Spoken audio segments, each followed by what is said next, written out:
Hi, my name is Archie from NoteForms. Do you know that you can add your own domain to your Notion forms? Let me show you an example. So here we have the customer feedback form with the name, email, and text input field. It's already filled out. But what you can notice on the top of the form on the address bar, instead of having noteforms.com, we have our own custom or personalized domain. It's forms that notionforms.io. So here, let's click submit as the user.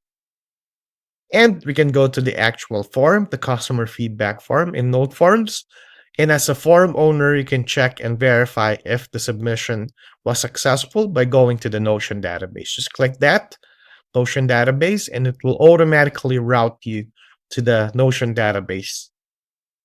And you'll see here that you have the submission already added. Notion forms are good, especially if you're looking for straightforward forms, which will offer you basic form features. However, it doesn't have advanced features, such as allowing you to add your own custom domain.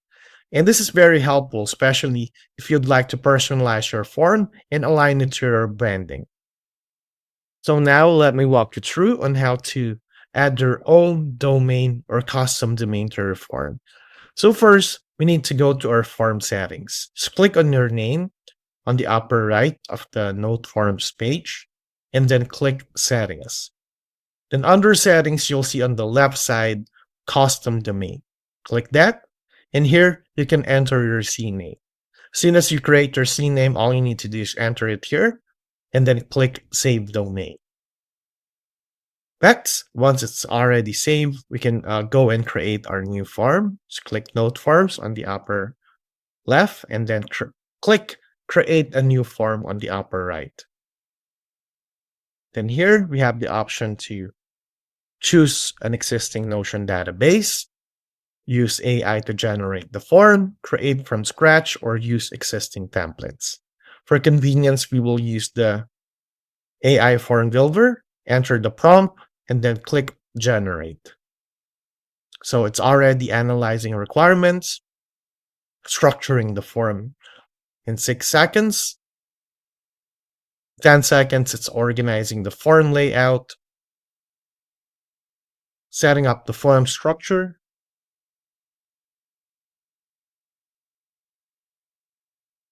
23 seconds, we're almost there.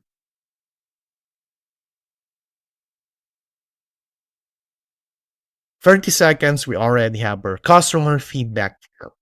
So next we have the we have the text input field here. So again, we have the customer feedback form. We have fields such as the name input field, email, and the feedback or text input field below.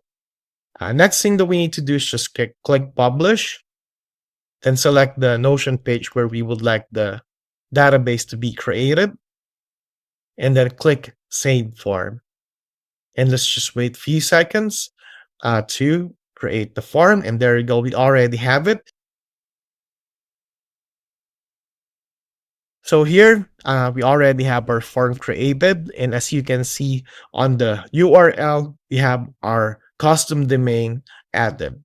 So it's forms.notionforms.io. So instead of the usual noteforms.com/forms, it's our own custom domain added. Hopefully this video helps, but if you still have any questions or concerns, please feel free to reach out to us via our live chat support, and we will be happy to answer your questions. Again, my name is Archie, and thank you so much for supporting NoteForms.